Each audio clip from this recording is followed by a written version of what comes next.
Hi everyone, once again I am again available here with a very super interesting topic that is sentence editing. आज हम लोग sentence editing सीखेंगे.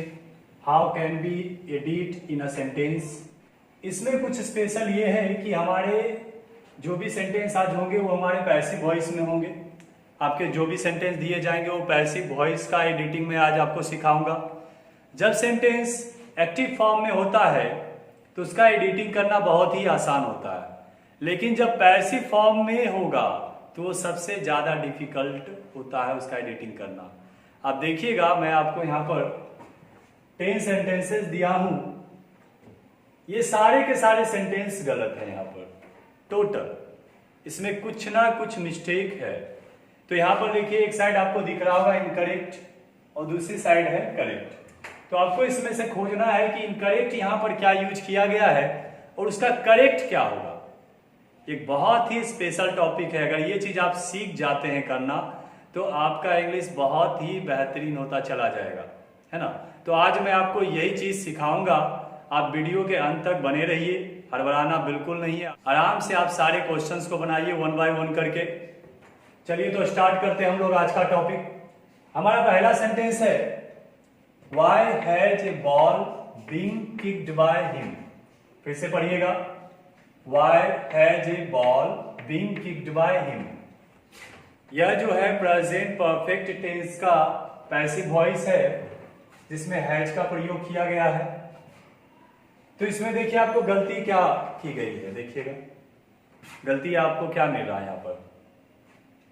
तो यहां आप गलती खोज पा रहे होंगे कि जब हैज हैव होता है, जब प्रेजेंट परफेक्ट टेंस में हैज हैव होता है तो इसका जब हम लोग पैसिव वॉइस बनाते हैं तो वो हैज हैव अपने तुरंत बाद बीन का प्रयोग करता है. BEEN बीन का प्रयोग करता है, ना कि बिंग का. तो यहाँ पर आप देखिए कि सेंटेंस आपका बिंग यहाँ दिया गया है जो कि हमारा रॉन्ग होगा. तो ये इनकरेक्ट बिंग है. तो करेक्ट हमारा क्या होना है बाबू? तो करेक्ट यहाँ होना है बी. तो हमारा सेंटेंस सही क्या होगा कि Why has a ball been kicked by him? Why has a ball been kicked by him? इसका हिंदी होगा कि एक बॉल उसके द्वारा पैर से क्यों मारा गया है. एक बॉल उसके द्वारा पैर से क्यों मारा गया है.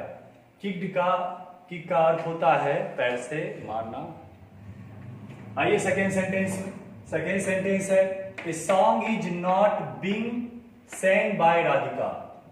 A song is not being sang by Radhika. यह प्रेजेंट कंटिन्यूअस टेंस का पैसिव फॉर्म है जो कि इज एम आर अपने बाद बीइंग का प्रयोग करता है. यहाँ सही है.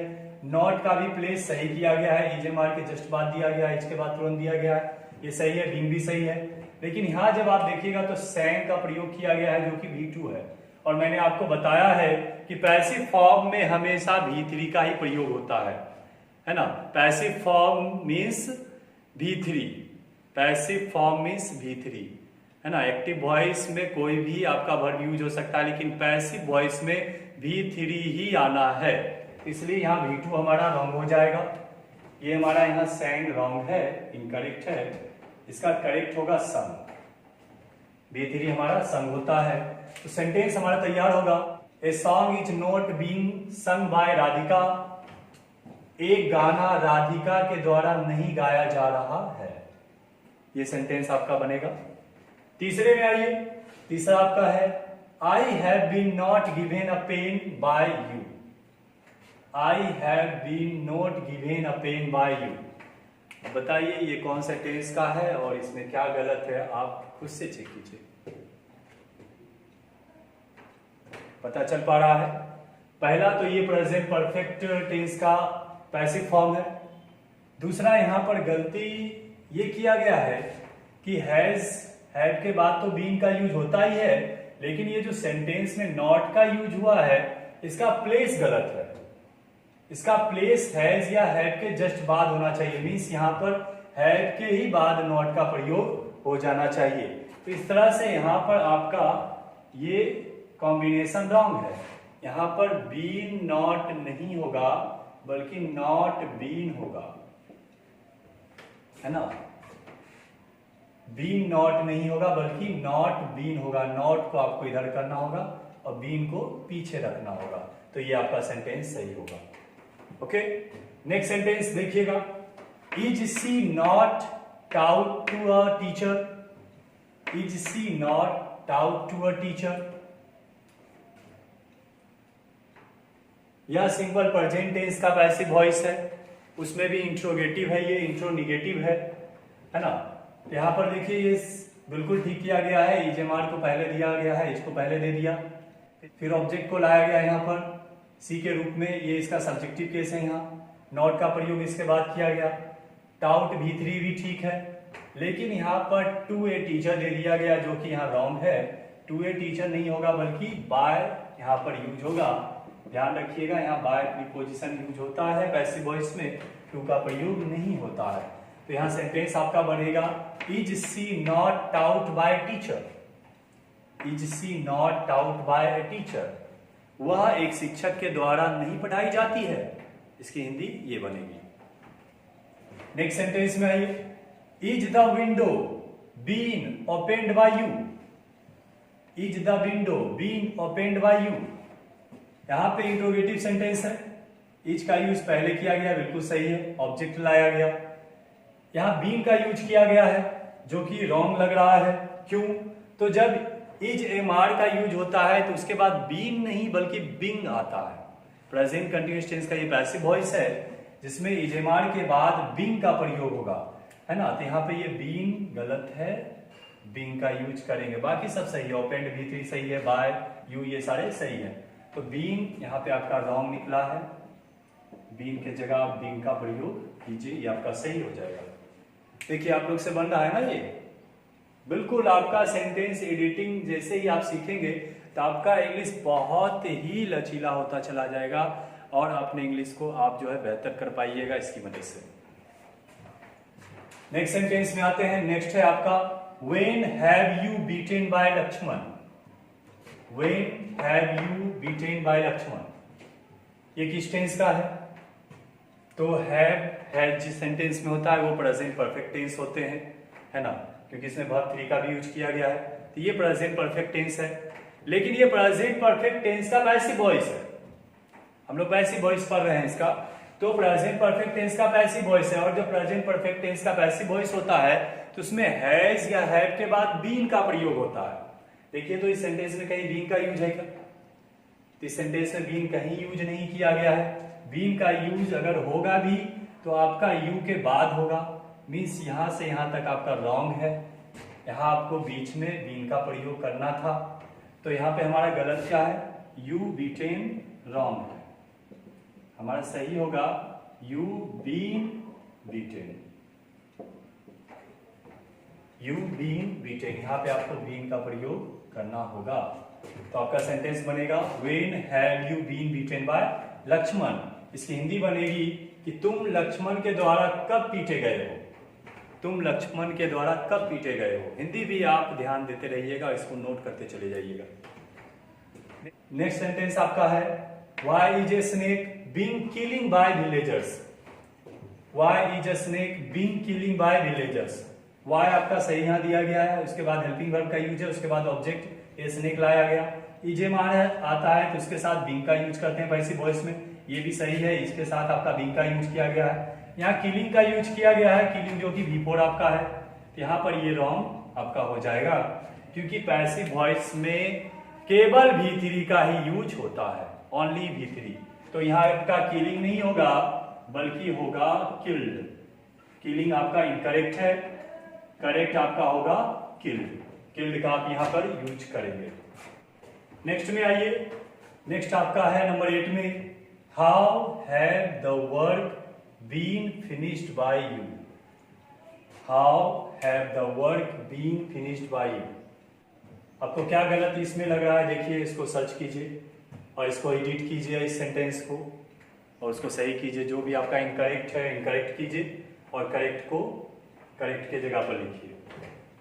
इसमें आपको लग रहा होगा कि सब कुछ ठीक है, हाउ ठीक दिया गया, इसके बगल में हेल्पिंग वर्ब है, फिर ऑब्जेक्ट लिया गया, हैज के अनुसार बीन लिया गया, V3 है, फिर बाय का यूज किया गया है, उसके बाद सब्जेक्ट का यूज किया गया। लेकिन फिर भी इसमें एक गलती है जो कि है हैव। यहाँ पर आपका हैव का प्रयोग नहीं होगा क्योंकि द वर्क आपका हैव रिसीव नहीं करता है ना। द वर्क हैव रिसीव नहीं करता, ये हैज रिसीव करेगा। ये थर्ड पर्सन सिंगुलर नंबर है और थर्ड पर्सन सिंगुलर नंबर के साथ हैज का प्रयोग होता है, ना कि हैव का प्रयोग होता है। तो यहाँ पर आपको हैज का प्रयोग करना होगा। हैव आपका इनकरेक्ट है, यहाँ हैज का प्रयोग कीजिए। नेक्स्ट सेंटेंस आपका है those chairs are being broke by a boy. Those chairs are being broke by a boy. देखिए इसमें क्या आपको इनकरेक्ट मिल रहा है। दोज चेयर्स ऑब्जेक्ट है, आर ठीक है, बीइंग यूज किया गया इसके साथ, सही है। ब्रोक, यहाँ ब्रोक यहाँ रॉन्ग हो जाएगा, क्यों? तो ये वर्ब का दूसरा रूप है। ब्रेक, ब्रोक और V3 होता है ब्रोकन। तो आपको यहाँ ब्रोकन का यूज करना है क्योंकि V3 हमारा रिसीव करेगा, V2 यहाँ रिसीव नहीं होगा। इस तरह से हमारा रॉन्ग है। तो आपका जो है इनकरेक्ट हो गया ब्रोक और करेक्ट होगा ब्रोकन। तो इस तरह से आप देखिए कितना इजीली हम लोग जो है सेंटेंस को एडिट कर रहे हैं। यहाँ तक कि ये पैसिव वॉइस का सेंटेंस है और पैसिव वॉइस के सेंटेंस को हम लोग एडिट कर रहे हैं। ये बहुत ही इंफॉर्मेटिव बात है। नेक्स्ट में आइए, तो नेक्स्ट आपका लास्ट सेंटेंस है the room has not decorated of the students. The room has not decorated of the students. तो यहां पे आपको सेंटेंस में क्या गलत दिख रहा है? तो इस सेंटेंस में आपका एक गलती नहीं है बल्कि दो गलती की गई है ना। आपको लग रहा होगा कि केवल एक ही गलती यहाँ ऑफ किया गया है। तो इतनी जल्दीबाजी में आपको जो है गलती नहीं ढूंढना है, थोड़ा सा टाइम देना है। हो सकता है कि और जो आप सोच रहे हैं उसके अलावा भी दूसरी गलती हो, राइट। यहाँ पे आपका देखिए दो गलती है कि नॉट के बाद बीन का प्रयोग होना चाहिए था, ये भी आपका रॉन्ग है ना। तो यहाँ दो गलती किया गया है। पहला तो नॉट के साथ बीन का प्रयोग करना था, तो पहला यहाँ पे नॉट अकेला दिया गया है, ये गलत है। और दूसरा आपका ऑफ का यहाँ जो यूज किया गया है ये गलत है। तो आपको पहले क्या करना है, नॉट के जगह नॉट बीन का यूज करना है और दूसरा ऑफ के जगह बाय का यूज करना है। इसमें दो गलती है, दोनों आपको ठीक करने हैं। हालांकि एग्जामिनेशंस में दो गलतियां नहीं दी जाती है, मैं आपको खुद से ये दिया हूं। आपको जानबूझकर ऐसा क्वेश्चन दिया था कि आप जो है एक पैनी नजर लगाकर देखे, गौर से देखें कि कितनी गलतियां यहाँ पे आपको मिल रही है और कौन सी मिल रही है, क्योंकि आपको इसमें डायरेक्टली ऑफ आपको गलत लगा होगा। तो जानबूझकर ये क्वेश्चन मैंने आपको दिया था कि आप सेंटेंस रीड करके उसकी गलती निकाल रहे हैं कि नहीं, है ना। तो देखिए आपको जो है यह टॉपिक बहुत ही इंपॉर्टेंट था। इस टॉपिक से आपको सेंटेंस की गलतियां भी ढूंढने को सीखने को मिलेगी। सेंटेंस एडिटिंग कर पाएंगे आप, सेंटेंस के अंदर क्या गलतियां हैं, क्या खामियां हैं, वो आप खोजने सीख सकते हैं। This video is very informative for you all and you should study this types of topics. आपको इस तरह के भी टॉपिक्स पढ़ने चाहिए। आपको बुक्स में भी सेंटेंस एडिटिंग का चैप्टर आपको मिलेगा। सेंटेंस को एडिट करने सीखिए उसमें, इससे आपके इंग्लिश स्किल बढ़ेंगे, आपका नॉलेज बढ़ेगा, नॉलेज ग्रो होगा और काफ़ी हद तक आप जो है आपका इंग्लिश अच्छा होता चला जाएगा। यदि आपको मेरा यह वीडियो अच्छा लगा हो तो इसे ज़्यादा से ज़्यादा शेयर करने की कोशिश कीजिएगा। हो सके तो लाइक भी कीजिए और मेरे चैनल को सब्सक्राइब कर लीजिए। और जो आपके फ्रेंड सर्कल में सब्सक्राइब नहीं किए हैं उसे रिकमेंड कीजिए कि ये चैनल को वो सब्सक्राइब कर लें। ऐसा करते हैं, आज के लिए रहने देते हैं, फिर आपसे अगले दिन मुलाकात होगी अगले टॉपिक के साथ। Thanks to all of you.